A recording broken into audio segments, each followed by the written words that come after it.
본문 말씀을 보시면 3절에 시기와 분쟁이 나옵니다. 그러니까 시기와 분쟁의 문제를 여기서 다루고 있는 거죠. 이것이 어떤 성격을 가지고 있는가 우리에게 알려줍니다. 그래서 오늘 1절부터 9절까지는 이런 부분에 나타난 육신에 속한 사람, 육신에 속한 자는 어떤 특징을 가지고 있는가, 그럼 우리는 어떻게 살아야 되는가, 그런 부분을 오늘 말씀에서 볼 수가 있는 것입니다. 첫째로 우리가 오늘 말씀에서 보는 것은 영적인 어린아이들이 있습니다. 영적인 어린아이들이 있다. 1절에 형제들아 이렇게 말하죠. 여기 형제들아, 이것은 구원받은 사람들을 말할 때, 칭할 때 항상 형제들아 이렇게 말합니다. 이들에게 내가 신령한 자들을 대함과 같이 너희에게 말할 수 없어서, 이렇게 바울이 표현을 합니다. 이 말씀은 고린도 교인들이 신령하지 않다는 뜻이 아니라 신령한 사람들인데 신령한 사람들을 대하는 것처럼 말할 수 없다는 뜻입니다. 그러니까 신령한 자들은 누굽니까? 십자가 복음을 받아들이고 깨닫고 구원받은 사람입니다. 이 사람들이 신령한 사람들이에요. 내가 신령한 자들을 대함과 같이 너희에게 말할 수 없어서, 너희가 신령한 사람인 것 같은데 내가 너희를 신령한 사람으로 대하기 어렵다. 그리고 어떻게 대하는가? 육신에 속한 자, 곧 그리스도 안에서 어린아이들을 대함과 같이 한다. 이렇게 말하고 있는 것입니다. 신자들인데 신자들한테 영적인 깊은 얘기를 못한다 하는 얘기예요. 그래서 어린아이들처럼 한다. 이 사람들은 구원받은 사람들이기에 성령의 인도하심을 따라 살아가는데 육신적인 것에, 세상적인 것에 더 지배를 받고 살아가기 때문에 이 사람들이 영적으로 어린아이라 하는 것입니다. 불신자가 아니에요. 신자예요. 교회를 나왔어요. 예수를 만났어요. 알아요. 그런데 말하는 거나 행동하는 거 보면 아직도 어린 거예요. 이게 육신적으로 나이가 어리다는 게 아니에요. 영적으로 어리다는 것이죠. 그러면 나이가 60이 되고 70이 돼도 영적으로 어린아이들이 있을 수 있는 거예요. 반대로 말하면 10대 아이들인데도, 아니면 주일학교 아이들일 수도 있죠. 걔들이 영적으로 깊을 수가 있어. 십자가를 정확히 알고 부활에 대한 감격이 있고 참 예수에 대한 구원의 확신이 있으면 그걸 말하는 것이나 이런 것이 차이가 있을 수 있는 거죠. 그래서 이런 부분에 대하여 지금 말을 하고 있는 것입니다. 그래서 바울은 2절에서 이러한 영적인 아이들에게 어떻게 하는가? 내가 너희를 젖으로 먹이고 밥으로 아니하였노니. 내가 너희를, 이 너희가 누굽니까? 여기 나오는 너희가 구체적으로 누굴까요? 고린도 교회 교인들이 되는 거죠. 고린도 교회 교인들을 젖으로 먹이고 밥으로 아니하였노니. 이런 내용은 어렵지가 않습니다. 여기 나오는 젖하고 밥하고 이게 뭐겠습니까? 젖으로 먹이고 밥으로 아니하였노니 이는 너희가 감당하지 못하였음이거니와 지금도 못한다. 애들이 어렸을 때는 분유를 먹고 젖을 먹잖아요. 좀 크면 이제 이유식을 하고 끝내고 그다음에 밥을 먹는단 말이에요. 성장하니까. 근데 고린도 교회 교인들은 시간이 한참 흘렀는데도 여전히 수준이 낮아. 그래서 영적인 밥을 먹일 수가 없는 거예요. 여전히 영적인 젖을 먹여야 그거 먹고 하니까, 또 너희가 감당하지 못하였음이거니와 지금도 못한다. 시간이 꽤 많이 흘렀는데도 불구하고 여전히 수준이 낮아서 영적인 밥을 못 먹이고 영적인 젖을 줘야만 너희가 먹으니 이게 참 답답할 노릇이다. 이 말을 지금 바울이 여기서 하고 있는 거예요. 젖은 신앙의 초보죠. 신앙의 초보만 가르칠 수밖에 없다. 시간이 1년, 2년, 3년 흐르는데도 계속해서 늘 처음 얘기, 가장 기본적인 얘기, 이 정도만 한다 하는 것이죠. 더 깊은 얘기를 못하는 거예요. 근데 지금도 못하는 거죠. 아직도 밥과 고기를 먹을 수 있는 상태가 못된 거죠. 교회 하나에서 일어나는 문제가 이것입니다. 시간이 흐름에도 성도의 이 영적인 수준이 자라지 않는 것입니다. 이것은 교회적인 문제일 수도 있고 개인적인 문제일 수도 있습니다. 교회적인 문제는 교회가 밥과 고기를 공급해 줄 수 있는 능력이 안 되는 거죠. 목사가 설교를 맨날 쉬운 것만 하는 거죠. 알아듣기 쉽게. 그러니까 여러분, 꼭 반드시 어려운 설교를 해야만 잘 설교하는 것도 아니에요. 목사가 자기 말이 안다고 해서 그걸 성도는 알아듣지도 못하는데 전하고 그것도 잘하는 것도 아니죠. 근데 쉬운 설교하는데 맨날 수준이 쉬운 설교만 하는 거예요. 늘 들었던 설교, 전주 설교하고 비슷한 것 같고, 이거 말고 좀 다른 거 듣고 싶은데 하는 마음이 들 정도로 그렇게 만약에 쉽게 설교한다 그러면 그것도 문제라고 하는 것입니다. 만약에 목사가 자기가 아는 것이 없으면, 자기 속에 든 것이 깊지가 않으면 늘 그 수준밖에 못하는 거죠. 그럼 만약에 교인들 가운데서 나 저 설교 말고 저건 내 다 아는 것이고 좀 목사님이 깊은 설교나 좀 수준 있는 설교를 해줬으면 좋겠다라는 생각을 가진 사람들은 거기 앉아 있다가 기다리는데 그 설교가 안 나오고 목사님이 목사님 우리 목사님은 이 정도 수준밖에 설교 못하나 보다라는 생각이 들면 그 사람은 거기 있고 싶지가 않은 거예요. 다른 데로 가고 싶겠죠. 다른 데 가서 좀 깊이 있는 설교, 좀 자기 영혼에 좀 더 유익하고 영적으로 성숙시켜 줄 수 있는 설교를 들으려고 하지 않겠습니까? 그러므로 목사가 문제일 수가 있는 거죠. 목사가 문제일 수가 있다. 그래서 목사가 밥과 고기를 공급해 주는 설교를 못할 수도 있다. 그럼 성도들은 그거 못 먹는 거죠. 개인적인 문제는 교회가 밥과 고기를 공급해 주는데 목사는 그런 설교를 하는데 본인이 소화를 시키지 못하는 것입니다. 목사는 그런 수준 있는 설교를 하고 잘 전하는데 본인이 소화를 못 시키는 거예요. 그럴 수도 있죠. 몇 년이 지나도 육신에 속한 자의 상태에 그대로 머물러 있을 수 있는 그러한 성도들이 있는 거죠. 이거는 참 문제가 심각한 거죠. 성도들이 좀 설교를 들으면 성장하고 자라야 되는데, 그러니까 보십시오. 이게 이제 주일 오전도 마찬가지고 오후도 마찬가지고 설교를 잘 들어야 되는 거예요. 그래서 이제 요즘은 설교를 이제 잘 전하기 위해서 노력을 많이 하는데 목사님들이 이 뒤에 이 영상을 많이 이용하는 거예요. 다른 교회들도 보면 막 PPT를 굉장히 많이 띄우고 영상 자료, 음성 자료 많이 동원하고, 저 소강성 목사님 교회도 마찬가지고 이 영상 시절이 잘 돼 있는 교회들은 그렇게 많이 해요. 우리도 이제 어느 정도는 좀 사용하고 있는 거죠. 그러나 그렇다고 해서 신앙이 잘하는 것인가? 꼭 그렇지는 않더라 하는 것입니다. 목사 자신이 수준이 낮을 수도 있고 아니면 성도들 자신이 수준이 낮아서 설교를 못 들을 수도 있는 거죠. 늘 그 정도 설교만 듣고 거기서만 만족하고 아멘 했기 때문에 신앙이 성장하지를 못하고 자라지를 않는 거죠. 그리고 또 주일 오전에만 나오는 거예요. 주일 오전에만 나와서 그 말씀만 듣고 돌아가니까 주일 오후 시간에도 있고 아니면 수요일 날 교리도 배우고 이런 걸 배워야 좀 이것저것 먹으면서 신앙도 성장하고 잘하고 하는데, 그 다음에 저 복음 확신 이런 공부도 좀 하고, 그래서 교리도 좀 배우고 교회사도 좀 배우고 이렇게 함으로 말미암아 신앙이 성숙할 수 있도록 해줘야 되는데 그게 안 되고 주일 오전만 설교를 듣고 그것만 가지고 내 영적인 원동력으로 삼겠다 그러면 이게 좀 약할 수가 있다 하는 것입니다. 그러다 보니까 잘하지 않는 문제가 나오는 거죠. 고린도전서 2장 6절에 보시면 거기 온전한 자들이 나옵니다. 2장 6절에 이들이 누구냐? 성숙한 사람들입니다. 성숙한 사람들은 하나님의 지혜이신 그리스도를 알고 십자가 복음을 받아들입니다. 영적인 어린아이는 십자가 도의 초보적인 것만 받아들이고 더 깊이 부여하게 받아들이지 못하면 성장하지 않죠. 그럼 영적인 아이입니다. 여기 계신 분들은 뭐 그런 분들은 안 계시겠지만은 영적으로 신앙생활이 뭐 몇십 년 됐음에도 불구하고 수준이 낮아 대화를 나눠봐도 영적인 대화나 기도 제목을 같이 나누고 해도 참 여전히 수준이 좀 어리다. 뭐 굳이 판단할 필요는 없지만 그런 분들이 있을 수 있다 하는 것입니다. 그럼 그건 안 되잖아요. 곤란하잖아요. 만약에 권사님들 정도 되시는 분들이 영적으로 잘하지 않았다. 그러면 안 되잖아요. 이게 참 어려운 문제인 것입니다. 기도도 마찬가지고. 그러니까 훈련이 필요한 거예요. 훈련이 필요합니다. 어디든지 훈련이 필요하죠. 세상에서만 훈련, 트레이닝이 필요한 것이 아니라 교회에서도 마찬가지. 영적인 훈련, 기도하는 훈련, 새벽에 나와서 기도하는 훈련, 수요일 날 기도하고 금요일 날 기도하고, 기도하는 훈련은 안 돼 있으니까 기도를 시키면 잘 못하는 거예요. 기도하는 게 겁나하는 거지. 기도를 시켜도 늘 판에 박힌 듯한 그런 그 아주 단순한 구조의 기도 내용만 하고 깊이 있는 기도를 안 들어가고, 왜냐하면 자기가 안 했으니까.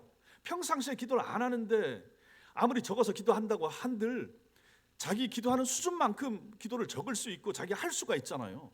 그러니 내가 기도 안 하면 그 기도의 깊이가 어떻게 깊어지겠습니까? 내가 성경을 읽지를 않는데, 내가 성경을 내가 스스로 공부하려고 안 하는데 성경에 대한 지식이 깊어지지가 않는 거죠. 그러니 성경 말씀에 깊이 들어가야 더 깊이 속에 있는 것을 캐내잖아요. 지표면에 있는 것은 얼마 안 돼요. 거기서 캐낼 수 있는 거는. 그러나 금광석이나 금 아니면 다이아몬드 이런 깊이 파야 비싸고 좋은 게 거기 들어있잖아요. 겉에 있어서는 그 맛을 못 본단 말입니다. 그러니 말씀 내의 맛도 마찬가지고 기도의 맛도 마찬가지인 거예요. 내가 앉아서 혼자 30분, 1시간은 앉아서 아무도 없이 혼자 기도할 수 있어야 그 깊은 기도 속에 들어가서 정말로 영으로 찾아오셔서 세미한 음성으로 말씀하시는 주님의 음성을 들을 수 있고, 그때 그 주님의 주시는 은혜를 체험하고 이 사람이 더 깊은 기도 속으로 더 들어갈 수 있게 되지 않겠어요? 안 하면 안 되는 거예요. 안 읽으면 은혜를 받을 수가 없어요. 안 배우면 깨달음이 없는 거예요. 이러한 깨달음이 없으면 우리는 항상 그 수준에서 머물러서 더 깊이 있는 성도와 신자, 어른 성도, 성숙한 성도가 되지 못한다 하는 것입니다. 에베소서 4장 13절 같이 읽겠습니다. 시작. 우리가 다 하나님의 아들을 믿는 것과 아는 일에 하나가 되어 온전한 사람을 이루어 그리스도의 장성한 분량이 충만한 데까지 이르리니. 보세요. 이게 뭘 말합니까? 성도는 성장해야 된다는 거예요. 신앙생활을 해서 교회 나가서부터 성장해야 되는 거죠. 어떻게 해야 성장하는가? 우리가 다 하나님의 아들을, 예수를 믿고 예수를 아는 일에 하나가 되어 온전한 사람을 이루어 가야 그리스도의 장성한 분량이 충만한 데까지 이르게 된다는 것이죠. 하나님의 아들 예수를 알고 예수를 믿고 자꾸 알아가고 배워가고 공부하고, 그래서 그리스도의 장성한 분량, 주님이 원하시는 수준까지 자라가는 것, 이것이 바로 하나님의 뜻이라 하는 것이죠. 디모데전서 4장 15절 시작. 이 모든 일에 전심전력하여 너의 성숙함을 모든 사람에게 나타나게 하라. 바울이 디모데에게 너 전심전력해야 된다. 너 목사지, 너 젊은 목사지. 그런데도 너 자라가야 된다. 목사인 너도 성장해야 된다. 그래서 너의 성숙함을 너희 교회 교인들이 할 수 있도록 그렇게 나타나야 된다. 그래야 너도 성숙하고 성장하고 너에게서 배우는 교인들도 성장시킨다. 이렇게 말하는 거죠. 저도 성장해가야 되고 제가 성장을 더 깊이 해가고 하면 할수록 제 입에서 나오는 가르침과 말씀이 더 깊은 곳에서 캐낸 말씀이 되기 때문에 여러분들에게 전달되게 될 것이고, 그 말을 듣는 여러분들도 더 깊은 영적인 수준 속으로 들어가게 된다는 것입니다. 전심전력해야 되는 거예요. 적당하게 대충 해. 이 모든 일에 전심전력하여. 이런 거 제가 하나님을 배우고 알아가는 일에 전심전력해야 될 이유, 필요성이 여기에 있다 하는 것입니다. 두 번째로 우리는 오늘 말씀에서 이 고린도 교회 교인들이 영적인 어린아이라고 그랬죠. 그래서 이들에게서 무슨 문제가 생기는가? 시기와 분쟁이 생기는 거예요. 수준이 낮고 안 자라니까 맨날 시기하고 분쟁하는 일만 있더라 하는 것이죠. 3절 같이 읽겠습니다. 3절 시작. 너희는 아직도 육신에 속한 자로다. 너희 가운데 시기와 분쟁이 있으니 어찌 육신에 속하여 사람을 따라 행함이 아니리요. 이게 지금 책망하는 거예요. 고린도 교회 교인들을. 너희가 아직도, 지금 같으면 너희는 지금 이 수준을 벗어나야 되는데 너희가 아직도 육신에 속한 자다. 그 육신에 속한 자이기 때문에 너희에게서 나타나는 열매, 시기와 분쟁, 이렇게 되는 거죠. 아직도 이렇게 말하고 있죠. 아직도 예수님을 믿고 거듭난 그리스도인들이지만 아직도 신앙의 초보에 머물러 있다. 이것을 보여주는 증거가 무엇인가? 그들 가운데 있는 시기와 분쟁, 다툼, 경쟁 의식이 있다 하는 거죠. 갈라디아 5장 20절에 분쟁과 시기와 함께 나오는 것, 이것이 바로 육체의 일, 이렇게 표현합니다. 육체의 일. 신자인데 불구하고 하는 말이나 행동 이런 거 보면 다 육체의 일이 튀어나와가지고 성숙하지 못함을 드러낸다. 야고보 3장 14절에 시기와 다툼은 땅 위의 것이고 정욕의 것이고 귀신의 것, 이렇게까지 말합니다. 이런 수준을 가지고 되겠는가, 이렇게 말하는 거죠. 야고보 4장 1절 싸움과 다툼은 정욕으로부터 나온다. 욕심에서 나오는 거죠. 그릇된 욕심, 악한 욕심, 주님이 별로 원치 않는 그러한 욕심이 있으니까 이런 싸움, 다툼, 시기, 질투, 이게 나오는 거예요. 교인들 가운데도 마찬가지인 거죠. 전도에 모이고 구역을 모이고 하는데도 마찬가지로, 혹시 지금까지는 없지만 앞으로도 마찬가지예요. 이러한 욕심이나 땅의 것, 세상적인 얘기 뭐 하다가 자기 개인적인 이런 속에 성격이 나온다든지 이럴 수가 있는 거죠. 수준이 낮은 상태라고 하는 것입니다. 본문 3절에도 보시면 사람을 따라 행하는 것이라 이렇게 말하고 있죠. 성령님을 따라 행하는 것이 아니라 사람을 따라, 이 사람은 자연인, 예수 믿기 전에 그 본성을 가진 사람을 말하는 것입니다. 사람을 시기하고 그래서 분쟁을 일으키고 하는 것, 이거 십자가 원리가 아니죠. 십자가 원리는 뭡니까? 자기 부인이죠. 자기를 부인하는 것. 나는 없습니다. 나는 아무것도 아닙니다. 나는 없습니다. 주님만 계십니다. 이 사람이 자기 부인을 하는 사람인데 싸움과 다툼은 어디서 납니까? 내가 살아있는 거죠. 네가 뭔데 내 말을 안 듣고, 내가 더 먼저인데, 내가 더 오래됐었는데, 내가 더 많이 아는데, 뭐 이렇게 되는 거죠. 그 교만, 그 자기중심, 이것이 바로 분쟁과 싸움을 일으키는 원인이 된다 하는 것입니다. 그러니 얼마나 이것이 마음 아픈 일인가 하는 것을 보게 되는 거죠. 이런 고린도 교회 분쟁의 실상, 이것이 이제 4절에 나오는 것입니다. 4절 읽겠습니다. 시작. 어떤 이는 말하되 나는 바울에게라 하고 다른 이는 나는 아볼로에게라 하니 너희가 육의 사람이 아니리요. 너희가 육의 사람이 너희가 육의 사람이 맞다는 것이죠. 육신에 속한 사람이다. 그러니 이런 짓을 하지, 이렇게 말하는 거죠. 이 글을 쓰는 사람이 누굽니까? 바울입니다. 바울이 고린도 교회 교인들에게 말하는 거예요. 그들이 다퉈 싸워. 뭐라고 말하냐? 나는 바울파다. 나는 바울에게 속했다. 나는 이 교회를 처음 세웠던 바울 선생님한테 은혜 받고 그분한테 세례도 받았어. 이렇게 말하고, 다른 사람들은 바울이 가고 나서 아볼로가 와서 가르쳤단 말이에요. 나는 아볼로한테 은혜 많이 받았어. 아볼로 목사님의 설교를 듣고 내가 신앙이 성장했어. 나는 아볼로파야. 이렇게 말을 한다라고 하는 얘기를 바울이 전해 듣고 기가 막혀서 쓰는 말이 이 말이 되는 거예요. 야, 바울은 뭐고 아볼로는 뭐냐? 너희가 육의 사람이 틀림없다. 이렇게 표현을 하고 있다 하는 것입니다. 자신들이 과거에 누구에게서 배웠다, 어떻게 배웠다, 이걸 가지고 얘기를 하는 거예요. 자신들은 누구에게서 배웠기 때문에 신앙의 높은 경지에 있다. 나는 바울, 교회를 세운 바울, 이분한테 배웠기 때문에 나는 내가 당신보다 신앙의 수준이 더 높아, 깊아, 이렇게 말하고, 어떤 사람은 나는 아볼로한테 배웠기 때문에 그분은 설교도 잘하고 더 잘 가르쳤어. 그분한테 배운 우리가 더 실력 있는 성도야. 뭐 이렇게 말하는 거죠. 그 배운 것을 가지고 교회를 세우기 위하여 희생하고 헌신하고 쓰는 것이 아니라 경쟁하고 시기하고 있다 하는 것이죠. 이게 얼마나 잘못된 것인가. 고린도전서 1장 5절에 고린도 교인들은 언변과 지식이 풍족하다라고 자랑했습니다. 말 잘한다, 아는 게 많다. 7절에는 은사에 부족함이 없다.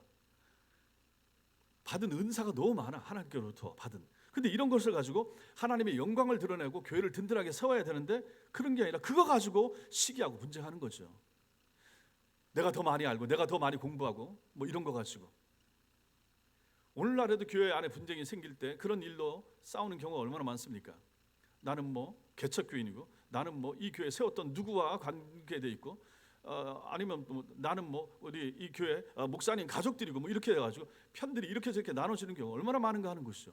아니 좋아요. 그럼 그걸 가지고 교회를 세우고 선하게 하나님의 일을 하는데 써야 되는데 그걸 가지고 자기들 안에서 시기하고 질투하고 싸우고 당짓고 하더라 하는 것이죠. 그러면 하나님의 교회가 어떻게 됩니까? 무너지는 거예요. 교회가 흔들리는 거예요. 그렇지 말라 하는 것입니다.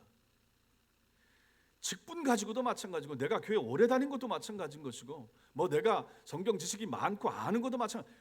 다 좋은데 그걸 가지고 시기하고 질투하고 싸우고 다른 사람을 끌어내리고 다른 사람을 누르는 데 쓰면 안 된다 하는 것이죠. 내가 아는 것, 내가 배운 것, 내가 이 교회에 오래 섬긴 것, 내가 충성된 것, 내 직분, 이걸 가지고 성도를 세우는 거예요. 다른 사람을 세우는 거예요. 연약한 사람을 더 강하게 성숙시켜주고 그 일에 내가 가진 모든 것을 동원하는 사람, 그 사람들이 바로 교회 일꾼들 아니겠습니까? 그래서 중직자들의 역할이 중요한 거예요. 저도 마찬가지고 중직자들 다 마찬가지입니다. 목에 힘주고 내가 이 교회 아니에요. 그런 사람들이 아니에요. 가장 낮아진 사람들이에요. 가장 보잘것없도록 보이는 사람들이 그 사람들이어야 되는 거죠. 이렇지 못했던 고린도 교회 교인들, 그 사람들은 예수는 믿었지만 그리스도 안에 있었지만 여전히 영적인 어린아이의 상태에 있었다 하는 것이죠. 세 번째로 우리가 이 말씀에서 보게 되는 것은 무엇인가? 하나님, 어떤 하나님? 자라나게 하시는 하나님, 자라나게 하시는 하나님을 본다. 이렇게 시기하고 분쟁을 일으킨 그들, 교회가 어떻게 자라는가에 대한 바른 이해가 없었던 사람들입니다. 복음을 전하는 사역자가 어떤 사람인가 몰랐기 때문에 이런 거예요. 그래서 여러분, 주일 오전 시간에 민수기 배우시고 오후에 지금 고린도 전서를 제가 이렇게 하는 것은 이게 다 교회 문제거든요. 이 안에 교회가, 초대교회 고린도 교회가 문제가 많았단 말이에요. 이 교회 문제를 적은 이 성경을 통하여 공부하는 거죠. 공부하면 어떻게 됩니까? 우리는 이렇게 안 돼야 되잖아요. 좋은 것은 받아들이고 안 좋았던 거는 버리고, 고린도 교회 잘못된 부분들은 버리고 고린도 교회 잘하고 좋았던 부분들은 우리가 받아서 취해서 우리 교회가 더 좋아지도록, 고린도 교회에 있었던 잘못된 부분들은 우리는 버리고 우리 가운데 생기지 않도록 해야 됐다. 뭐 이렇게 하기 위해서 우리가 공부하는 거잖아요. 그들이 몰랐던 거, 교회가 뭔지 몰랐어요. 고린도 교인들이 몰랐던 거, 사역자가 어떤 사람인가 몰랐다는 얘기예요. 5절에 보시면 그런즉 5절 읽겠습니다. 시작. 그런즉 아볼로는 무엇이며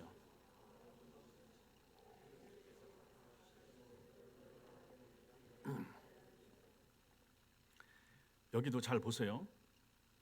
누구냐? 바울이 누구냐? 아볼로가 누구냐? 이렇게 묻지 않죠. 무엇이냐? 이렇게 묻습니다. 바울은 무엇이고 아볼로는 무엇이냐? 이제 묻는 거죠. 그들이 하는 일에 대해서 초점을 맞추고 있는 거예요. 주께서 각각 주신 대로 너희로 하여금 믿게 한 사역자들이라고 말씀하십니다. 여기에 강조되는 것이 무엇입니까? 주께서예요. 주께서, 하나님께서. 일하시는 분은 하나님이십니다. 사역자는 누굽니까? 섬기는 자입니다. 이들에게 하나님께서 각각 주셨다 이렇게 말합니다. 바울에게 준 거, 아볼로에게 준 거 각각 줬습니다. 누가 줬는가? 주께서 주셨습니다. 하나님께서 하나님 나라 사역을 위하여 각 사람에게 주신 것이 있습니다. 하나님께서 한 사람에게 모든 것 주지 않습니다. 탁월하고 뛰어난 그러한 사역자 없습니다. 사역자가 만능, 전능 아닙니다. 저도 제가 잘하는 것이 있을 것이고 못하는 것은 또 훨씬 더 많을 것이고 다 마찬가지입니다. 어떤 사역자라도 마찬가지입니다. 그러므로 모든 걸 다 하는 사역자, 모든 걸 다 잘 감당하는 그런 목사님 이 땅에 없습니다. 주께서 각 사람에게 각각의 필요한 대로 주셨기 때문입니다. 6절과 8절 말씀은 농사 짓는 법을 가지고 5절을 설명을 하고 있습니다. 그래서 6절에 보시면 6절 읽겠습니다. 시작. 나는 심었고 아볼로는 물을 주었으되 오직 하나님께서 자라나게 하셨나니. 보십시오. 이제 여러분들이 이미 다 잘 알고 계세요. 우리 교인들을 잘 알고 계시지만 오늘 이걸 저랑 같이 배우심을 통하여 정확하게 다시 교회에 대하여 사역자에 대하여 정확하게 아셔야 됩니다. 바울이 6절에서 말하는 나는 심었고 나는 심었다. 뭘 심었을까요? 뭘 심었습니까? 뭘 심었습니까? 복음을 심은 거죠. 복음을 심어서 교회를 개척했잖아요. 바울이 나는 심었다. 근데 여기 심었다라고 하는 것이 헬라어 시제고 부정과거 시제로 쓰입니다. 과거에 한 번 했던 거, 과거에 한 번 했던 거. 바울이 과거에 교회를 개척한 거, 심은 거예요. 그 다음에 씨앗을 심는 거, 이거 복음 심는 거, 복음이 씨앗이니까 이 씨앗을 심은 역할 바울이 한 거예요. 씨앗은 하나님의 말씀 복음이죠. 이 복음의 씨앗을 심는 역할을 하나님께서 바울에게 시키셨죠. 그래서 바울이 고린도 교회를 세운 것입니다. 아볼로는 뭘 했습니까? 아볼로는 물을 주었다. 물을 주었다. 성장하게 식물을 심으면 물도 줘야 되잖아요. 씨앗만 심어서는 안 되고 물을 준다.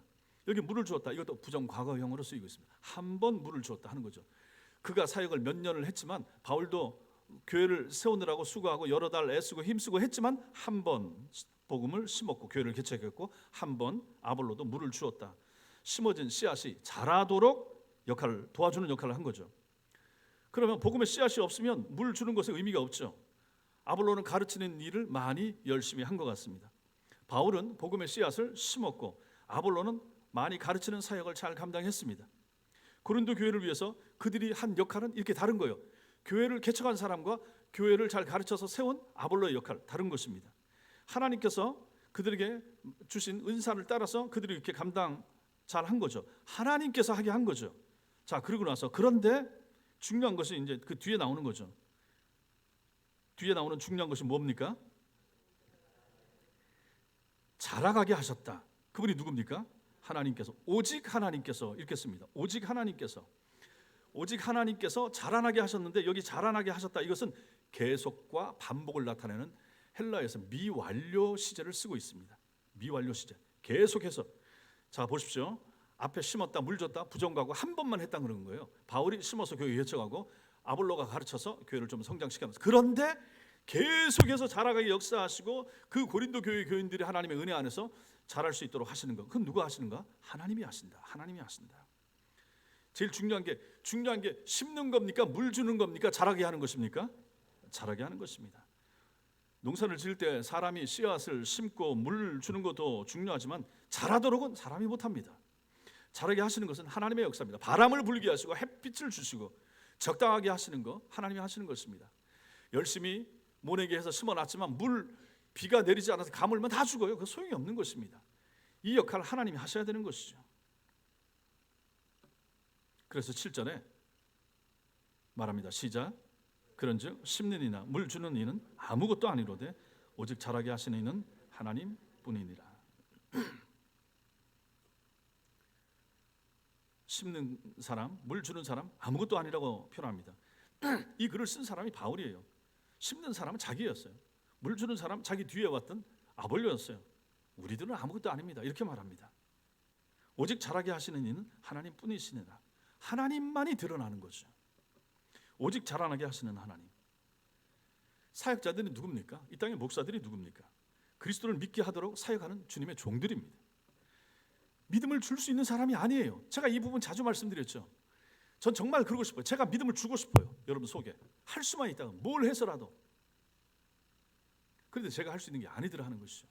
저는 제가 할 수 있는 최선의 역량을 다해서 말씀을 잘 전하고 기도하는 것이죠. 믿음을 생기게, 믿음을 자라게 하시는 분은 하나님이시라 하는 것이죠. 모든 사역자에 대한 여러분의 생각도 마찬가지라 하는 것입니다. 자신의 위치에서 맡겨진 본분대로 하나님께서 각자에게 주신 은사를 따라 사역자는 그 역할을 감당하면 되는 것입니다. 바울은 바울처럼 하면 되는 것이고 아볼로는 아볼로의 역할을 하면 되는 거예요. 아볼로가 바울을 질투하거나 할 필요 없는 거죠. 바울이 아볼로에 그 정도밖에 못해 말할 필요가 없는 거예요. 하나님이 다 각기 필요한 대로 하나님이 허락하신 거예요. 그 교회와 당신의 백성들을 위하여 하나님이 보낸 사역자들인 거예요. 더 엄밀하게 말하면 하나님 보시기에 중요한 사람은 누굽니까? 목사가 아니에요. 성도예요. 교회가 중요한 거예요. 교회 때문에 사역자들이 오기도 하고 가기도 하고 그렇게 사역하는 거예요. 하나님의 관심은 당신의 백성들에게 있는 거죠. 물론 사역자들도 하나님의 종이고 당신의 백성이긴 한데 당신의 많은 백성들을 교회를 생각했을 때 하나님이 정말로 중시하는 존재는 성도들인 거죠. 그 성도들을 위하여 목회자를 보내시고 사역하게 하신다 하는 것입니다. 사역자들은 자신의 위치에서 하나님께서 허락하신 자신의 은사를 잘 활용하여 자기가 할 수 있는 그 역량 내에서 그 역할만 잘 감당하면 되는 것입니다. 그러면 잘하게 하시는 것은 하나님이 하시는 것이죠. 저도 제 할 설교 열심히 일주일 동안 잘 준비해서 일주일에 2편의 설교를 잘 준비해서 잘 전하고 제가 여러분들 귀에 뭘 더 첨가하고 뭘 더 섞고 예화 어떻게 더 하고 필요해서 할 때는 할 수도 있겠지만은 그렇게 제가 뭘 해서 여러분들이 감동받고 은혜 받고 하는 것이 아니라 하나님이 하신다 하는 것이죠. 모든 목회자는 이런 유혹에서 벗어나야 됩니다. 저부터도 마찬가지고 내가 은혜를 준다. 제가 전에도 말씀드리죠. 제가 설교해서 제가 우는 것이 아니라 여러분들이 좀 울게 하고 싶다. 그러면 제가 뭘 하면 그렇게 되겠습니까? 이것도 사실 제가 하는 게 아닌 거죠. 하나님이 하셔야 된다 하는 것이죠. 제가 설교 잘 전했을 때 그 설교를 가지고 하나님이 당신의 방법대로 당신의 때에 역사하셔서 성도들 마음에 믿음으로 자랄 수 있도록 하시는 분, 그분은 바로 하나님이시다 하는 것입니다. 심는 이와 물 주는 이는 8절 읽겠습니다. 시작. 심는 이와 물 주는 이는 한 가지이나 각각 자기가 일한 대로 자기의 상을 받으리라. 예, 자기 상을 각각 받는 거예요. 모든 사역자들은 다 마찬가지입니다. 그분이 전도사든지 무슨 강도사든지 무슨 역할을 하든지 상관없어요. 다 각각 자기의 상을 자기가 받는 거예요. 하나님 앞에서. 제가 1달란트 받았어요. 5달란트 받은 목사님을 제가 부러워할 필요가 전혀 없다라고 말씀을 드리는 게 여기 있는 거예요. 저한테 안 준 걸 그분이 가지고 있어요. 하나님께서 1000명, 10,000명 보내면 그러면 그분 또 하나님께서 그렇게 쓰시기 위해서 하나보다 인정하면 되는 거예요. 내가 그분을 끌어내린다든지 질투한다든지 이럴 필요가 전혀 없는 거죠. 하나님이 하신다 하는 것이죠. 어제도 신방하다가 우리 교회 한번 왔다가 이제 교회를 알아보려고 했던 분이 가가지고 양문교회를 등록했다 그러더라고. 그 청년도 같이 왔었는데 여기 와서 가고 양문교회 갔더니 거기서는 이제 끝나고 가려고 하는데 그 청년이 와가지고 옆에 딱 붙어가지고 막 말 시키고 밥 같이 먹자고 하더니 탁구 치자고 하더니 그 아들이 거기 있겠다고 하니까 엄마 아빠 거기 등록했다 그러더라고. 그래서 순간적으로 배가 아프다. 우리 선배 목사님 교회인데 거긴 좀 큰데 여기 있었으면 좋았을 텐데 그거 뭐 어떻게 하겠습니까? 제가 하는 게 아니죠. 하나님이 하신다. 하나님이 하셔야죠. 어디든지 마찬가지입니다. 그렇게 생각하니까 우리가 다른 교회에 대해서 특히 이제 목사님들은 좀 이 경쟁하는 마음이나 뭐 이런 것도 있고 막 좀 그렇잖아요. 이번에도 노예를 갔더니 노예 가면 노예하고 차료 나와요. 차료에 보면 우리 예산 상황이 쭉 나온단 말이에요. 노예 산하 교회가 60개예요. 그래서 우리 교회 액수 440만 원인가 상회비 다 상회비 있잖아요. 그거 가지고 교세가 이제 평가가 되는 거거든. 어느 정도 앉아가 그 숫자 세웠지. 우리가 몇 등인가 어디서부터 쭉 우리 밑에 몇 개 있는가 16번째. 아유 하나님 이 정도면 뭐 60개 교회 중에서 사실 그런 비교가 그게 무슨 의미가 있는가 하는 것이죠. 옆에 교회 가다 아니 제 양입니까? 주님의 양을 주께서 알아서 보내시는 거잖아요. 근데 이 마음에서 벗어나기가 쉽지가 않다. 우리 저번에도 목사님들 저 세미나 하는데 우리 저 안양 일심교회 갔잖아요. 갔더니 그 목사님 그 포도원 교회 김문훈 목사 사람 일 욕심이 많고 사람 욕심이 많다. 우리 교회 왔다가 등록하는 사람 나가려고 그러면 못 나가게 붙잡고 무슨 짓을 해서라도 붙잡아보고 날 밟고 나가라 막 이렇게까지 한다고 하잖아요.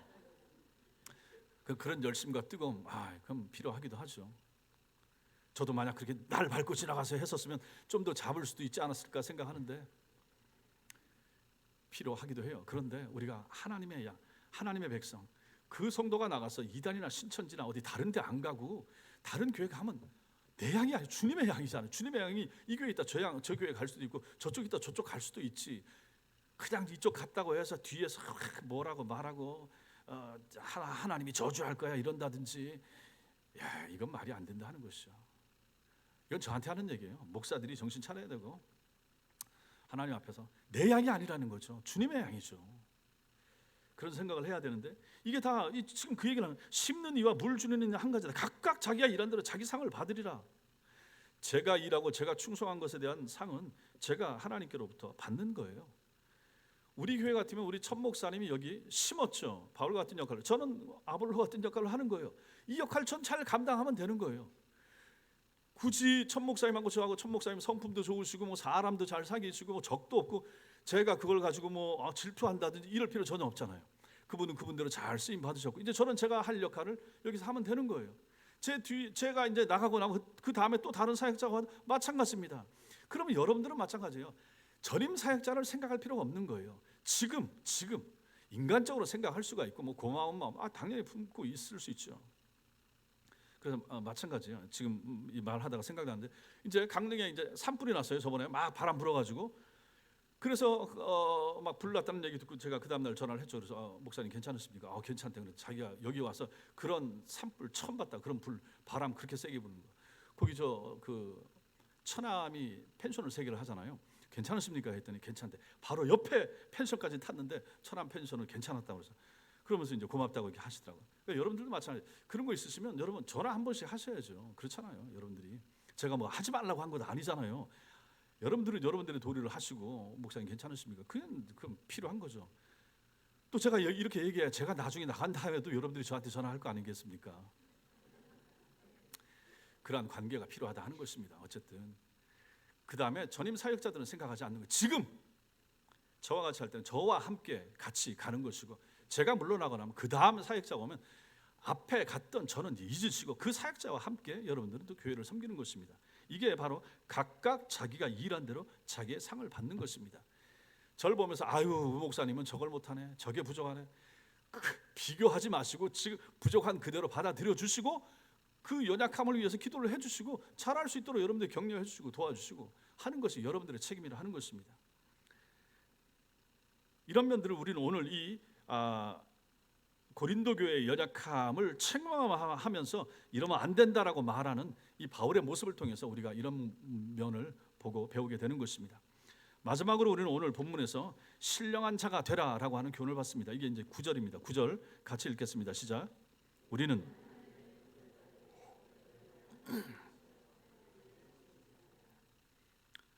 사역자는 누구이고 교회는 무엇인가를 말씀을 하는데 하나님의 동력자들이요 하나님의 밭이요 하나님의 집 하나님의가 3번이 나옵니다. 모두 하나님의 소유고 모두 하나님의 주권이라 하는 것을 여기서 강조합니다.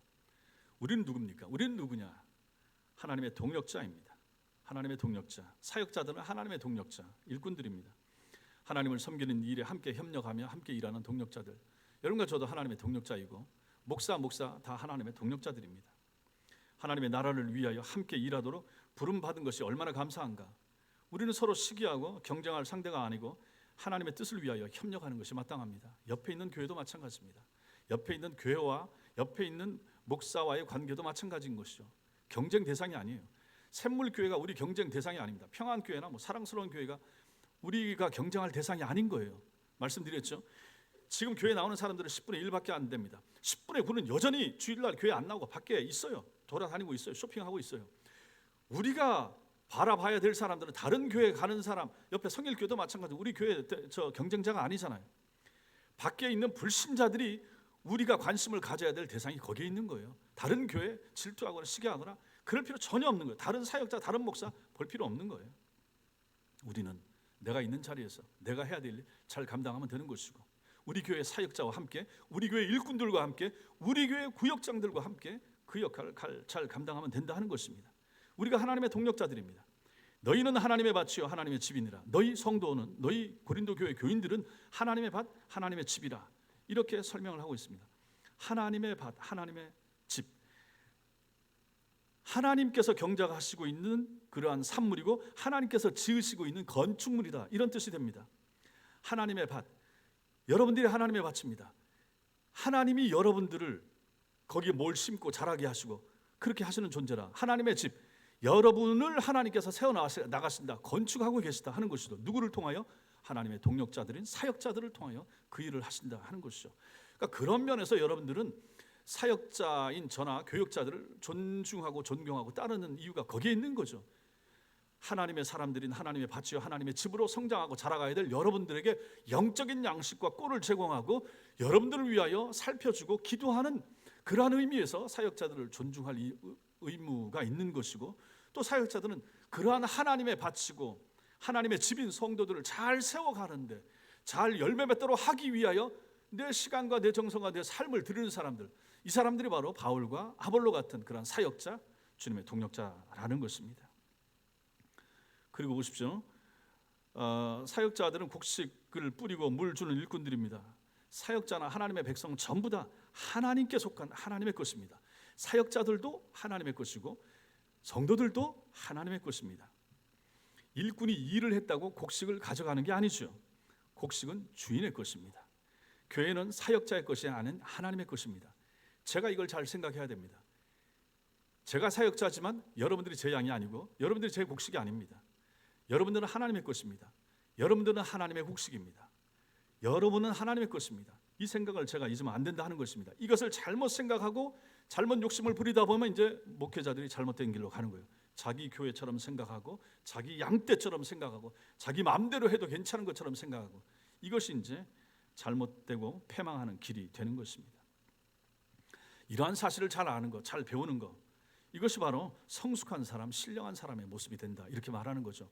교회가 무엇인가, 오늘 같으면 교회가 무엇인가, 사역자가 어떤 사람인가에 대한 여러분의 지식이 잘 갖춰지고 잘 알 때 여러분들은 하나님을 더 잘 섬기게 되고 성숙한 사람으로 자라간다.